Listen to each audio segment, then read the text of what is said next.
சைரா, என் உயிரின் உயிரானவர்களே. ஒரு சாய்ராம்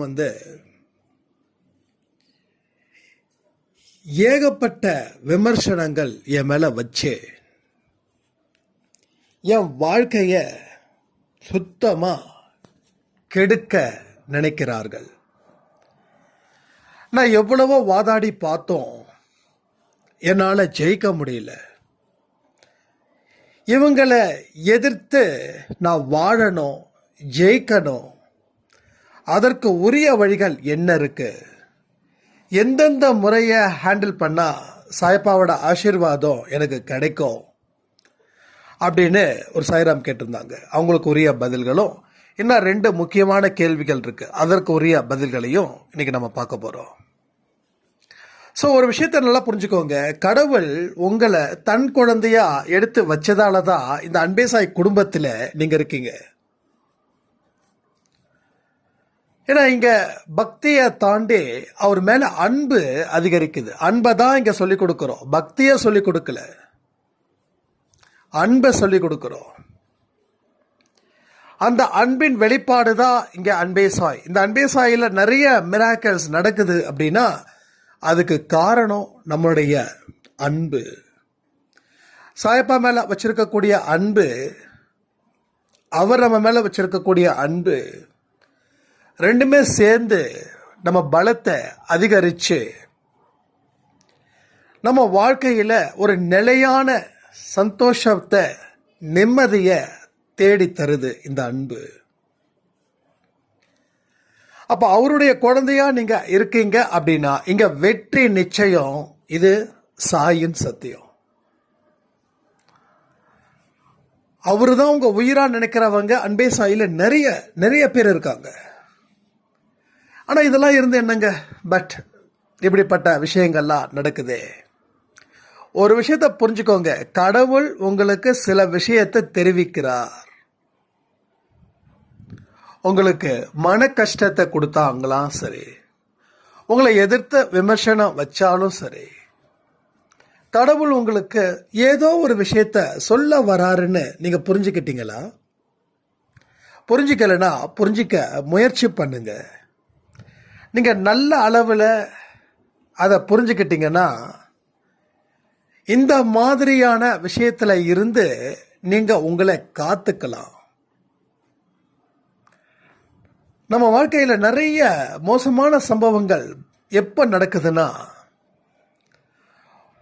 ஏதோ ஒரு விஷயத்த பேசும்போது அதுக்கு எதிராக நம்ம மேல பழிய சுமக்கும் போதுதான் நமக்கு தலைக்குனிவு ஏற்படுது. ஸோ ஆன்மீகத்தில் இருக்கிறவங்க, கடவுளோட நம்பிக்கையை பெற்றவர்கள் அதிகமாக எங்கேயும் பேசிக்க மாட்டாங்க, அதிகமாக தன்னை காட்டிக்கொள்ளவும் மாட்டாங்க. இப்போ என்ன ஒரு மனுஷன் முட்டாளுன்னு சொல்றா, நான் முட்டாளா இருக்கிறது தப்பு இல்லை. நான் அறிவாளின்னு சொல்லி விவாதிக்கும் போதுதான் நான் உண்மையிலே முட்டாளாகிறேன். புரியுதா? ஒரு மனுஷன் உங்களை முட்டாளுன்னு சொல்லி அதை முடிவு பண்ணிட்டான். ஏன் அப்படின்னா அப்படி சொல்றதால அவனுக்கு அது சந்தோஷத்தை கொடுக்குது. அப்போ நாம அந்த அவனுக்கு அந்த சந்தோஷம் அப்படின்னா அது நமக்கு துன்பமா இருக்குதுன்றது உண்மை. பட் அதுக்காக அவங்ககிட்ட விவாதிக்க ஆரம்பிக்கும் போது அப்பதான் அவன் சொல்லக்கூடிய விஷயம் உண்மையாகவே சரி அப்படின்ற இடத்துக்கு வரும். பட் அவன் ஒரு வார்த்தை சொல்லிட்டான்னா அதை விட நம்ம போயிட்டோம் அப்படின்னா நாம அறிவாளியா இருப்போம். அப்போ விவாதிக்கிறது, ஆர்கியூ பண்றது, இது எதுவுமே வாழ்க்கைக்கு தேவையே இல்லாதது. நீங்க ஒரு மனுஷங்க கிட்டையும் விவாதிக்கிறதுக்குன்னு உண்டான ஒரு நேரத்தை ஒதுக்குனீங்கன்னா உங்க நல் வாழ்க்கையில ஏற்படக்கூடிய முன்னேற்றத்தை பத்தி யோசிக்க உங்களுக்கு நேரம் இருக்குமா, இருக்காதா?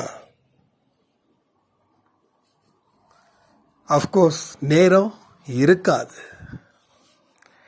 இன்னைக்கு ஆண்களை விட பெண்கள் வாழ்க்கையில பல புலம்பல்களை புலம்பிக்கிட்டு வாழ்ந்துகிட்டு இருப்பதற்கு காரணம் என்ன அப்படின்னா, யாராவது ஏதாவது ஒரு விஷயத்த சொல்லிட்டா அதை அவங்களால ஏத்துக்க முடியாது, தாங்கிக்க முடியாது.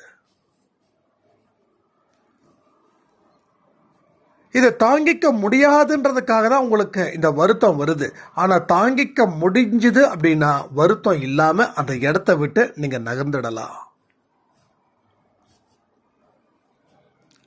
நாம் மழைநீர் எப்படி நதியில் தொடர்ந்து ஓடிக்கிட்டு ஒரு புனிதமான கங்கை, யமுனை, அது மாதிரி போய் கலக்குதோ, அது மாதிரி நாம் இருக்கணும். நம்ம ஓடிக்கிட்டே இருக்கணும். விமர்சனங்களுக்கு எதிர்த்து நின்று நம்ம போரிட்டா அந்த மழை நீர் ஒரு குட்டையிலேயோ இல்லை சாக்கடையிலேயோ விழுந்தா அது எப்படிப்பட்ட சுத்தமானதாக இருக்குமா இல்லை அசுத்தமானதாக இருக்குமா? அப்போ விவாதிக்கிறதுன்றது நம்ம ஆன்மாவுக்கு அசுத்தத்தை கொடுக்கறது, விவாதிக்காமல் போவதுன்றது நம்ம ஆன்மாவுக்கு புனிதத்தை கொடுக்கறது. ஸோ நான் நல்லவன்னு சொல்லி முயற்சிகள் செய்வதை தாண்டி உலகத்தில் எந்த முட்டாள்தனமும் வேறு எதுவுமே கிடையாது. ஸோ விவாதிக்க வேண்டாம். ஒரே ஒரு விஷயம், அவங்க தப்புன்னு சொன்னாங்கன்னா அது உண்மையிலேயே தப்பா இல்லையா? தப்பா இருந்தால் திருத்திக்கோங்க. தப்பு இல்லைன்னா அதை பற்றி யோசிக்கவே வேண்டாம். எத்தனையோ சத்தங்கள் நம்ம காதில் கேட்குது, அத்தனைக்கும் அர்த்தம் தெரியுதா என்ன? ஒரு புறா கத்துது, ஒரு குருவி கத்துது, ஒரு மயில் கத்துது, ஒரு காக்கா கத்துது. அதுக்கிட்ட போய் நீங்கள் அர்த்தம் என்ன சொன்ன அப்படின்னு கேட்க முடியுமா? ஏதோ அது பாட்டுக்கும் கத்துது. அதே போல் நம்ம கூட இருக்கிறவங்களும் கத்துறாங்க. அது ஒரு சத்தமாக எடுத்துக்கோங்க, பிரச்சனையே இல்லை. ஏன்னா என்னைக்கும் மன நிம்மதி ரொம்ப முக்கியம். மனசில் நிம்மதி இல்லைன்னா பைத்தியம் ஆகிடுவோம். பைத்தியம் ஆகிட்டா ஊர் இன்னும் என்ன பண்ணோம்? ப்ரூஃப் பண்ணிடும், இவன் பைத்தியம்தான், நான் ஏற்கனவே சொன்னேன்ல. அதுதான் இங்கே நடக்குதுன்னு சொல்லும். ஆக நீங்கள் ஒரு விஷயத்தை சைலண்ட்டாக இருந்தால் மட்டும்தான் நீங்கள் சாதிக்கவே முடியும். சைலண்ட்டாக இருந்தால் தான் உங்கள் மனசில் அமைதி இருக்கும், நிம்மதி இருக்கும், நிதானம் இருக்கும். ஏன் ஆரோக்கியமான வாழ்க்கையை வாழ்வதற்கு உண்டான அடிப்படை விஷயங்கள் என்னென்ன இருக்குதுன்றது தெரியும். எல்லாத்தையும் மீறி சாயப்பா பேசக்கூடிய வார்த்தைகள் அப்படின்ற ஒரு விஷயம் இருக்கு, அதுவும் புரியும். அப்போ விவாதிக்கிறத நிறுத்திட்டு முன்னேறுவதற்கு உண்டான வழிகளை பார்த்துட்டாவே உங்கள் எதிரிகளை வாயடிச்சு போக வைக்கக்கூடிய டெக்னிக்கை நீங்கள் சரியாக யூஸ் பண்ணலாம். ஸோ எதிரிகள் அப்படின்றது யாரும் இல்லை, உங்களோட புரிதலுக்காக நான் சொல்கிறேன். அதனால் எந்த விஷயத்தை பற்றி கவலைப்படாதீங்க. சாயப்பா இருக்காரு, ஒரு விஷயத்தை மட்டும் ஒரு மந்திர வார்த்தையாக யூஸ் பண்ணுங்க. சாயப்பா இருக்காரு, சாயப்பா இருக்காரு, சாயப்பா இருந்துக்கிட்டே இருக்கிறாரு. உங்கள் மனசு எப்பெல்லாம் கஷ்டம் இருக்குதோ அப்போல்லாம் இந்த வார்த்தை சொல்லுங்கள். எப்போல்லாம் ஹாப்பியாக இருக்கீங்களோ அப்போல்லாம் இந்த வார்த்தையை சொல்லுங்கள். எப்பெல்லாம் மனசில் கஷ்டம், ஆழமான ஒரு குழப்பம் இருக்குதோ சாயப்பா இருக்காரு. ஒரு மெலிதான குரல் இல்லை, உங்களுக்குள்ளே சொல்லுங்கள், இல்லை அமைதியாக சொல்லுங்கள். உங்கள் நெஞ்சில் ஃபுல்லாக அந்த நம்பிக்கையை விதைங்க. உங்கள் கண்களில் அந்த வெளிச்சம் பரவட்டும். நீங்கள் பேசக்கூடிய பேச்சுகள் மதிப்பு நிறைந்தவையா நிச்சயமாக இருக்கும். இதையெல்லாம் செஞ்சுங்க. அப்படின்னா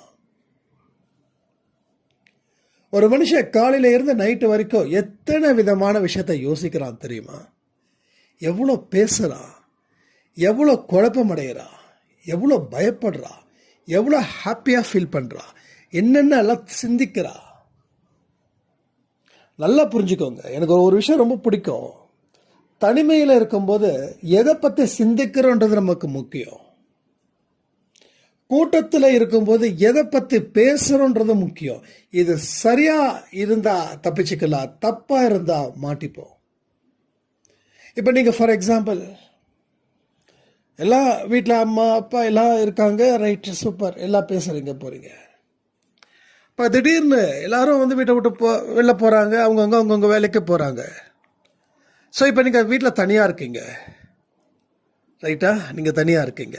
இப்போ நீங்கள் தனியாக இருக்கும்போது என்ன திங்க் பண்ணுறீங்க? கொஞ்சம் கமெண்ட் பண்ணுறீங்களா? இன்றைக்கி காலையில் இருந்து நீங்கள் தனியாக இருந்திருக்கலாம், 1 மணி நேரம், 2 மணி நேரம், 3 மணி நேரம் இருந்திருக்கலாம். நீங்கள் தனியாக இருக்கும்போது என்ன திங்க் பண்ணுறீங்க? இல்லை ஒரு வேலை செய்யும் போது என்ன திங்க் பண்ணுறீங்க?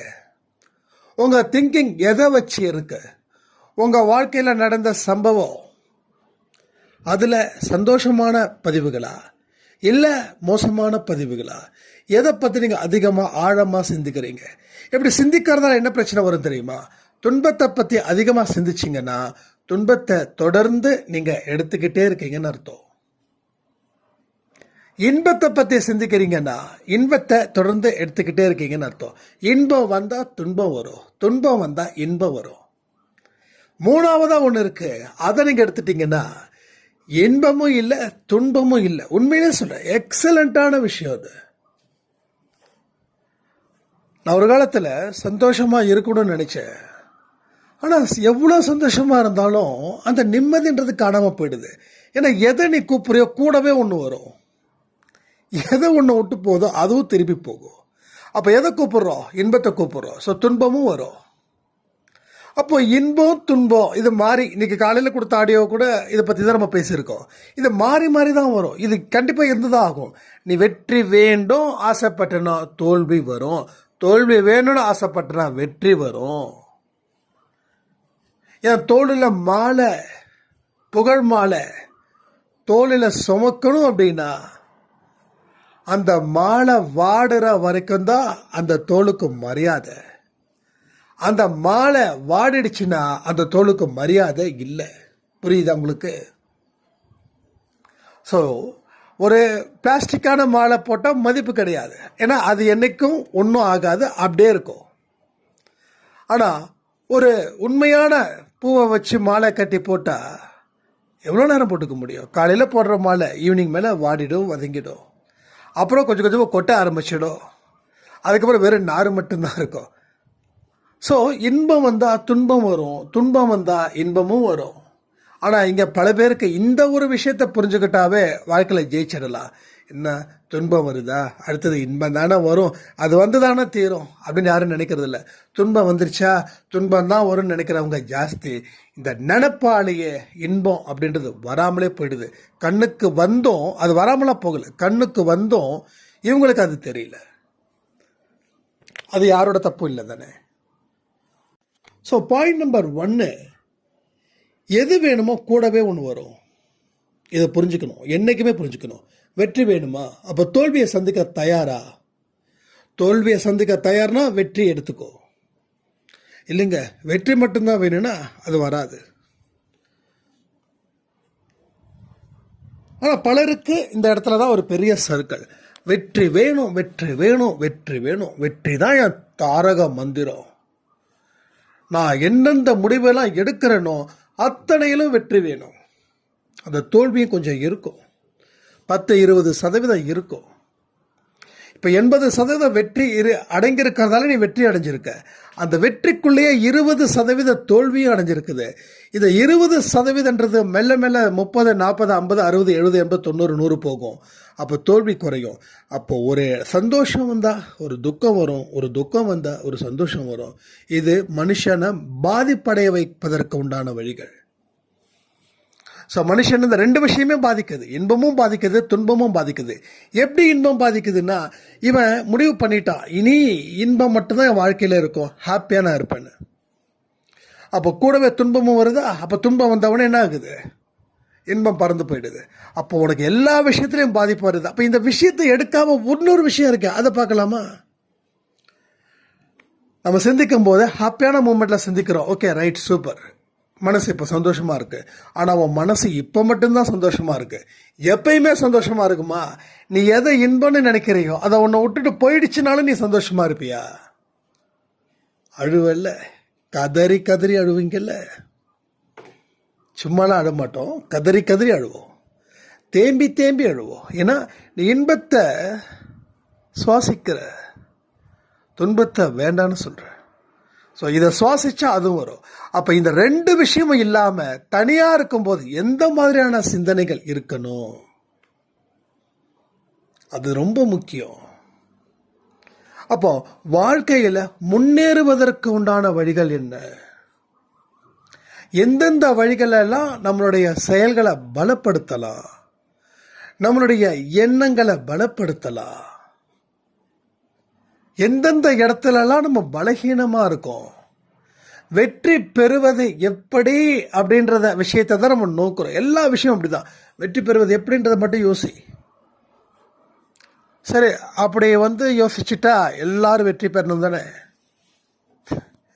வெற்றி அடைவது எப்படி, 100 நாளில் பணக்காரராவது எப்படி, 100 நாளில் இதை செய்வது எப்படி, அதை செய்வது எப்படி, இதையெல்லாம் நீங்கள் கற்றுக்கிட்டு இருக்கீங்க. இல்லை தனியாக அதுக்கு கோர்ஸ்க்கே போகிறீங்க. பட் சக்ஸஸ் ஆகிட்டீங்களா என்ன? எத்தனை பேர் சக்ஸஸ் ஆகிருக்கீங்க? ஸோ வெற்றி பெறுவது எப்படி அப்படின்றத தாண்டி தோல்வியை ஏன் அடைஞ்சோன்ற விஷயத்தை தெரிஞ்சுக்கிட்டா வெற்றியை ஈஸியாக அடைஞ்சிடலாம். ஏன்னா எதை இங்கே கற்றுக்கணும்னா, தோல்வி கற்றுக் கொடுத்த பாடத்தை கற்றுக்கோ, அதுக்கப்புறம் வெற்றி பெறுவதை பற்றி பேசலாம். இந்த பாடத்தை நீ ஒழுங்காக கற்றுக்கிட்டா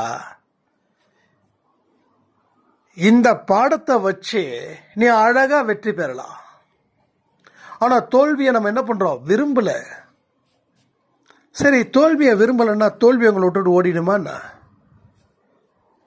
தோல்வியெல்லாம் ஒன்று நம்மளை விட்டுட்டு போகாது. என்னைக்கு தோல்வியை நம்ம மதிக்கலையோ அன்னைக்கு அது நம்மளை வேற வழி செய்யும். அப்போ தோல்வியை மதிக்கணும்.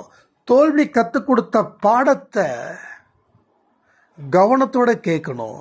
கேட்கும்போது தான் எந்தெந்த விஷயங்களால் நம்ம பாதிக்கப்பட்டோம், தோத்ததுக்கு காரணங்கள் 1000 இருக்கலாம். அந்த 1000 மறுபடியும் ரீஅனலைஸ் பண்ணிங்கன்னா கடைசியில் 10 காரணங்கள் மட்டும்தான் நீ தோல்வி அடைஞ்சதுக்கு உண்டானதாக இருக்கும். நீ 1000 நினச்ச, அந்த 1000ன்றது 900 மாறிச்சு. மறுபடியும் அதில் இருந்து நீ ஃபில்டர் பண்ண 800 ஆச்சு, 800ன்றது 700 ஆச்சு, 600 ஆச்சு, 500 ஆச்சு, 400 ஆச்சு, 300 ஆச்சு, 200 ஆச்சு, 100 ஆச்சு. அதுக்கப்புறம் இன்னமும் நீ ஃபில்டர் பண்ணுற ஜஸ்ட் 10 தான். இந்த 10 தான் 1000 ஆச்சே தவிர 1000 10 ஆகலை. இந்த 10 தான் 1000 ஆச்சு. ஸோ என்றைக்குமே எண்ணிக்கை சின்னதுலேருந்து தான் பெருசுக்கு ஆரம்பமாகும், பெருசுலேருந்து சின்னதுக்கெல்லாம் ஆரம்பமாகாது. ஸோ எல்லாம் கணக்கு பாரு, எல்லாமே கணக்கு தான். ஒவ்வொரு கால்குலேஷன் இஸ் வெரி இம்பார்ட்டன்ட். அது எல்லாமே அந்த கால்குலேஷன் கற்றுக் கொடுக்கும். அப்போ இந்த 10 பிரச்சனை தான் உனக்கு 100 ஆச்சு, 100 200 ஆச்சு, 1000 ஆச்சு. சில பேர் 1000 தாண்டியும் பயங்கரமாக போய்கிட்டு இருக்குது. ஏன்னா இவங்க இன்னமும் அதை யோசிக்கலை, இல்லை அதை தீர்க்கணும்னு முடிவு பண்ணலை. இந்த கணக்குக்கு டேலி பண்ணாதான் இந்த கணக்கு பிரச்சனை முடியும். டேலி பண்ணனா லைஃப் லாங் அப்படியே தான் நிற்கும். கடைசி வரைக்கும் இந்த பூவுலகத்தை போகிற வரைக்கும் அதே பிரச்சனை அப்படியே தான் நிற்கும். புரியுதா? ஸோ லைஃப்பில் நிறைய விஷயங்களை நீங்கள் என்னைக்கு ரொம்ப தெளிவாக புரிஞ்சுக்கிறீங்களோ அன்னைக்கு நீங்கள் வாழ்க்கையில் வெற்றி அடைவீர்கள். இந்த மாதிரியான சிந்தனைகள் உங்கள் வாழ்க்கையில் வெற்றியையும் தீர்மானிக்காது, தோல்வியையும் தீர்மானிக்காது. அந்த வெற்றி தோல்வியை தாண்டி ஒரு சக்தி இருக்கு, அந்த சக்தியை அது தீர்மானிக்கும். தோல்வி அடைந்தா சிரிக்கக்கூடிய மனிதர்கள் யாராவது இருக்காங்களா? பைத்தியக்காரனும் சிரிப்பான், அதே போல அறிவாளியும் சிரிப்பான். ஏன்னா அந்த தோல்வி வாழ்க்கையில் மிக தேவையானது. உண்மையில சொல்கிறேன், நான் வெற்றியை விட தோல்வியை அதிகமாக நேசிக்கிறவன். அப்போ தோல்வியை அதிகமாக நேசிக்கிறவன் நெகட்டிவிட்டியாக தானே இருக்கணும். சார் நெகட்டிவ் எனர்ஜி எனக்கு அது கிடையாது. எனக்கு பாசிட்டிவ் எனர்ஜி இருக்கு. ஏன்னா என்னோட தோல்வியை நான் நண்பனாக பார்க்குறேன், தோல்வியை எதிரியாக பார்க்கல. ரைட்? தோல்வியை நான் நண்பனாக பார்க்குறேன். தோல்வியை நண்பனாக பார்க்கறதால தோல்வி எனக்கு எந்த நெகட்டிவும் கொடுக்கல, அதுக்கு பதிலாக பாசிட்டிவாக கொடுக்குது. கெட்டதில் இருந்து நல்லதை எடுத்துக்கலாம். புரியுதா? கெட்டதில் இருந்து நல்லதை எடுத்துக்கலாம். நம்ம புத்தி எப்படி இருக்கணும்? பர்ஃபெக்டாக இருக்கணும். அறிவுக்கு என்னைக்கும் வேலை கொடுத்துக்கிட்டே இருக்கணும், அதை யூஸ் பண்ணிக்கிட்டே இருக்கணும். யூஸ் பண்ணாமல் விட்டா பிரச்சனை. எங்கள் ப்ரொஃபஸர் சொல்லுவாங்க, ஃபாரின்காரனோட மூளை எப்படி இருக்கும், இந்தியனோட மூளை எப்படி இருக்கும். இந்தியன் மூளை ரொம்ப ஃப்ரெஷ்ஷாக இருக்கும், அப்படின்னு அவர் சொல்லும்போது எனக்கு ரொம்ப ஹாப்பியாக இருந்தது. எல்லா பொருளும் ஃப்ரெஷ்ஷாக இருந்தால் நம்ம கரெக்டாக மெயின்டைன் பண்ணுறோம் தானே அப்படின்னு. நான் சிரிச்சிட்டேன். எதுக்குடா சிரிச்சேன் அப்படின்னாரு. இல்லை சார், ரொம்ப ஹாப்பியாக இருக்குது. எதுக்குடா ஹாப்பியாக இருக்குதுன்னாரு. சார், இந்தியன் மூளை ரொம்ப ஃப்ரெஷ்ஷாக இருக்குது இல்லை அப்படின்னு. உடனே யாரெல்லாம் இவன் சொன்னதுக்கு ஓகே பண்ணுறீங்கன்ன உடனே கிளாஸ் ஒன்று யோசிச்சுது. அதில் ஒருத்தன் மட்டும்தான் இல்லை சார் தப்பு அப்படின்னு சொன்னான். எதுக்குடா மற்ற எல்லாமே எஸ் இந்தியன் மூளை ஃப்ரெஷ்ஷாக இருக்கிறதால ஃப்ரெஷ்ஷாக இருக்கிறதுக்கு எனக்கும் வேல்யூ தானே அப்படின்னு சொல்லி எல்லாரும் ஃப்ரெஷ் அப்படின்னாங்க. ஒருத்தன் மட்டும் என்னடான்னா அவன் சொல்லவே இல்லை. இல்லைடா, நீ ஃப்ரெஷ்ஷாக இருக்கக்கூடாது, துருப்பிடிச்சாதான் நல்லதுன்ற. துருப்பிடிக்கணும்னா என்ன அர்த்தம், அவங்க தெளிவாக சொல்லு அப்படின்னு. அவனுக்கு புரியல, அதை சொல்ல தெரியல. என்னமோ வாய் விட்டான். எல்லாருக்கும் கொஞ்சம் எதிராக சொல்லாமே, ஒருவேளை தப்பாக இருந்துச்சு நம்ம மாட்டிப்போன்னு. அப்போ தான் சொன்னாங்க, இந்தியன் தன்னுடைய மூளையை யூஸ் பண்ணாமல் வச்சுருக்கிறதால அவன் பளபளன்னு வச்சுருக்கான். ஃபாரினர் மூளையை யூஸ் பண்ணுறதால அது பழசாக போயிடுச்சு அப்படின்னு. புரியுதா? அப்போ நம்ம மூளைக்கு வேலை கொடுத்துக்கிட்டே இருக்கணும். மூளையை ஃப்ரெஷ்ஷாக வச்சுக்க கூடாது. மூளையை ஃப்ரெஷ்ஷாக வச்சுக்கிட்டா மனசுன்னு ஒருத்தன் இருக்கான் பாருங்க, அவன் ஆட்டம் போடக்கூடிய ஆட்டம் இருக்கே, அது வேற லெவலில் இருக்கும். இந்த 10, 15, 100, 200 மத யானைகள் அதனோட ஆட்டத்தை நீங்கள் பார்த்துருக்கீங்களா? அந்த ஆட்டத்தை விட மோசமானது தான் மனது ஆடக்கூடிய ஆட்டம். அதை புரிஞ்சுக்கோங்க. ஒன்றும் இல்லைங்க. அது எப்படிங்க ஒரு மனுஷனை நல்லவன்னு சொல்லுது, அதே மனுஷனை கெட்டவன்னு சொல்லுது. அப்போ மனசு எந்த மாதிரி யோசிக்குது பார்த்தீங்கல்ல? யாராவது கெஸ் பண்ண முடியுதா உங்களால்? நம்ம இன்னைக்கு ஒருத்தனை நல்லவன் சொல்கிறோம், இவனை நாளைக்கும் இதே நேரம் வரைக்கும் நம்மளை நல்லவன்னு சொல்லுவோம். நீங்கள் நம்புறீங்க? மனசுக்கு என்றைக்குமே அப்படிப்பட்ட எண்ணங்கள் தான் இருக்கும். மூளையை வேலை செஞ்சால் மனசு அமைதியாயிடுவான். அவன் வேலை செய்யாத வரைக்கும் இவனை யாராலையும் அடக்கவே முடியாது. இவனை அடக்கணும்னா முதலாளி தான் அடக்கணும். முதலாளியே வாயடைச்சு போய் உட்காந்துட்டானா தொழிலாளி ஆட்டம் தான் போடுவான். அவனோட ஆட்டம் எப்படி இருக்குன்னா எல்லாத்தையும் கவுக்குற மாதிரி இருக்கும். ஏன்னா இன்றைக்கி இருக்கக்கூடிய தொழிலாளி 1-2 பேர் உருப்படியாக இருக்காங்க, முதலாளியை காப்பாற்றுறாங்க. ஆனால் எத்தனையோ பேர் முதலாளியை நடுத்தருவுக்கு விட்ட தொழிலாளர்களும் இருந்துட்டு தானே இருக்காங்க. நான் எல்லாரையும் சொல்லலை, சிலர் மட்டும் நல்லவங்களாக இருக்காங்க.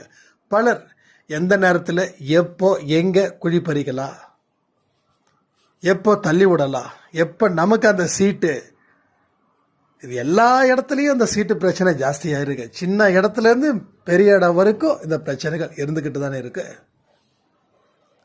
அப்போது இந்த மனசுன்றது வேலைக்கார, புத்தின்றது முதலாளி. புத்தி முதலாளி என்னைக்கும் சுறுசுறுப்பாக துருத்துருன்னு இருந்தால் தான் இவன் அடங்குவான். இல்லைன்னா இவன் அவனை ஏமாற்றிட்டு போயிட்டே இருப்பான். கடைசியில் அவன் நடுத்தருக்கு வந்துடுவான். இவன் அடுத்தவனோட குடியை கெடுக்க ஓடிடுவான். ஸோ அது மாதிரி தான் மனசு நல்லா புரிஞ்சுக்கோங்க. உங்கள் கண்ட்ரோலில் இல்லைன்னா வாழ்க்கையே உங்கள் கண்ட்ரோலில் இல்லைன்னு அர்த்தம். மனசு தான் சொல்கிறான் கடவுளை கும்பிடுன்றான், அதே மனசு தான் சொல்கிறான் கும்பிடாதன்னு சொல்கிறான். நீ கும்பிட்டு என்ன அவர் கொடுத்தாரு? துன்பத்தை தானே கொடுத்தாரு. எத்தனை பேருக்கு இந்த மாதிரி பதில்கள் இருந்திருக்கு உங்கள் மனசுக்குள்ள? எத்தனை பேர் இதெல்லாம் நினச்சிருப்பீங்க? எத்தனை பேர் ஆமாம் கரெக்டு நான் நினச்சேன்னு சொல்லுவீங்க? சொல்லுங்கள். அப்போ மனசுன்ற ஒரு வேலைக்காரன் ஆட்டம் போட்டான் அப்படின்னா தாங்காது. அவன் ஆடாத வரைக்கும் முதலாளிக்கு பிரச்சனை இல்லை. ஆட்டம் போட ஆரம்பித்தானா அவன் ஆட்டத்தை முதலாளி இப்பயும் கண்ட்ரோல் பண்ணல அப்படின்னா முதலாளிய கதை முடிஞ்சிடுச்சு. அப்போ நம்ம வாழ்க்கையிலையும் அந்த வேலைக்காரனை நம்ம கண்ட்ரோலுக்கு கொண்டு வரணும். ஏன்னா கடவுள் புத்தி மூலமாக தான் போதனைகளை, வழிமுறைகளை, அறிவுரைகளை சொல்லுவார். ஸோ புத்தியே ஒன்றுத்துக்கும் யூஸ் இல்லாமல் இருந்துருச்சுன்னா வழிமுறைகள் எங்கே போகாது. இப்போ கூட நான் அன்பே செயல் ஆடியோ சொல்கிறேன், அடப்போ அவர் எதாவது சொல்லிட்டு தான் இருப்பார், அவருக்கு என்ன தெரியும். இங்கே என்ன இந்த கஷ்டத்தில் அவர் பார்த்தா இருக்கார்.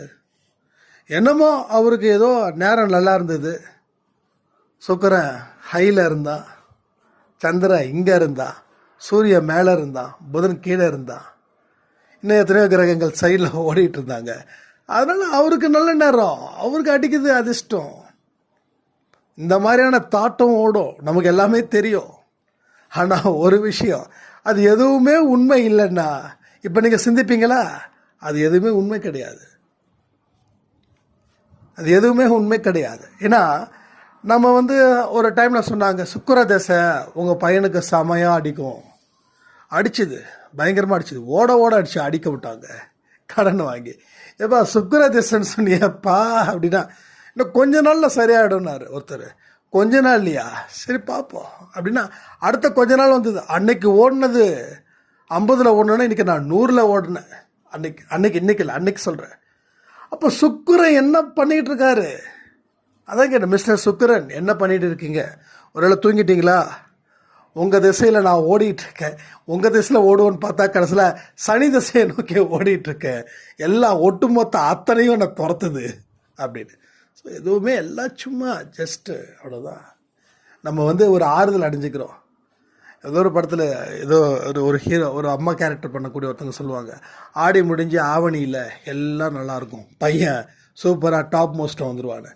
ஆடி முடிஞ்சாலும் சரி, ஆவணி முடிஞ்சாலும் சரி, அடுத்த வருஷம் ஆடி வந்தாலும் சரி, நாம் மனசு வைக்கலைன்னா அது அங்கேயே தான் நிற்குமே தவிர வேறு எங்கேயுமே போகாது. அதை தான் சொல்கிறேன், வாழ்க்கையில் நிறைய விஷயங்களை நாம் தொலைச்சிக்கிட்டே இருக்கோம்.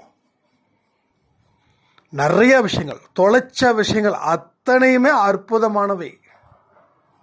தொலைச்சது எதுவுமே வீணானது இல்லை, அவசியமானவை, அற்புதமானவை தான் தொலைச்சிக்கிட்டு இருக்கோம். அது தெரியுமா உங்களுக்கு? இப்படி ஒவ்வொரு நாளும் தொலைக்க தொலைக்க தொலைக்க என்ன ஆகுது? வாழ்க்கையை தான் தொலைக்கிறோம் கடைசியில். நம்ம வீட்டில் ஒரு ஒரு ஒரு ஃபார் எக்ஸாம்பிள் 1,00,000 காசு இருக்குதுன்னு வச்சுக்கோங்க. அந்த 1,00,000 பைசாவை தினமும் ஒரு ரூபா தொலைச்சா ஒரு நாள் காலி ஆகிடுமா? ஆகாதா? ஆகிடும்ல. அதே போல் தான் நிறைய விஷயத்தை தொலைச்சோம். தொலைத்தது அத்தனையுமே நம்ம வாழ்க்கைக்கு சம்பந்தப்பட்ட விஷயங்களை தவிர சம்பந்தப்படாதவைகள் அப்படின்றது எதுவுமே கிடையாது. ஸோ இதெல்லாம் நல்லா புரிஞ்சுக்கோங்க, ஆழமாக புரிஞ்சுக்கோங்க. எதிர்த்து விமர்சனம் எதுக்கு நமக்கு தேவையில்லாத வேலை சொல்லுங்கள். என்னமோ ஒருத்த முட்டாள்னு சொல்கிறானா, இருந்துட்டு போகலாம், என்ன ஆகிடுப்போகுது? நாம் முட்டாளே இல்லையான்றது நாம் தீர்மானிக்கணும். நம்ம செயல்கள் நமக்கு தீர்மானிக்குது, நம்ம மனசு தீர்மானிக்குது. இன்னொருத்தன் முட்டாள்னு சொல்கிறதுக்காக நாம் முட்டாள்தனமாக இறங்கிடக்கூடாதுல்ல. சரிப்பா, நான் முட்டாளா? சரி, முட்டாளாக இருந்துட்டு போகிறேன், ஒரு பிரச்சனையும் இல்லை எனக்கு. சொல்லுங்கள். யாராவது உங்களை பிடிக்கலன்னு சொல்கிறாங்களா? ரொம்ப நல்லது, ரொம்ப சந்தோஷம். எதையுமே எமோஷ்னலாக ஆகக்கூடாது. எல்லா விஷயத்துலையும் எமோஷனல் இருக்கக்கூடாது. எமோஷ்னல் இருக்கிறதுலே ஒரு மோசமான வியாதி. அந்த வியாதி ஒரு மனுஷனுக்கு உள்ளே வந்துருச்சுன்னா அவனை உண்டு இல்லைன்னு பண்ணிடும், அவனை அழிச்சிடும். இதையெல்லாம் நம்ம திங்க் பண்ணணும்ல. எத்தனையோ விஷயங்கள் நம்ம கோவத்தால் வாழ்க்கையை அழிச்சிருக்கோம். கோவத்தால் நிறைய மனுஷங்க நம்மளை விட்டுட்டு போயிருக்கலாம். ஒரு வார்த்தை பேச வேண்டிய இடத்துல 10 வார்த்தை பேசுறதுனால இவ்வளோ பிரச்சனைகள். அன்னைக்கு ஒரு வார்த்தை பேசியிருந்தா இவ்வளோ பிரச்சனைகள் உங்கள் வாழ்க்கையில் வந்திருக்காது. அதேமாரி வந்துச்சா, என்னமோ சாயப்பா பார்த்து தானே இருக்காரு, வரட்டும், வேற ஏதோ பார்க்கலாம், வேற ஏதோ நடத்தி வைக்கிறார், ஏதோ ஒரு விஷயங்கள் அங்கே நடந்துக்கிட்டு இருக்குதுன்னு தானே அர்த்தம். இப்போ பலவிதமான திருப்பங்கள் வாழ்க்கையில் இருக்குது. இனி எதையுமே நம்ம தவற விடக்கூடாதுன்னு முடிவு பண்ணிட்டா அதுக்கப்புறம் நம்ம வாழ்க்கையில் ரொம்ப சீரும் சிறப்புமாக நாம் வாழ்வோம். அப்போ இந்த பதிவில் என்னென்னலாம் சொல்லப்பட்டு உள்ளது கொஞ்சம் கமெண்ட் பண்ணுங்கள். ஸோ எதிர்த்து விமர்சனம் பண்ணுறவங்க பண்ணட்டும், அலோவ் பண்ணுங்கள்.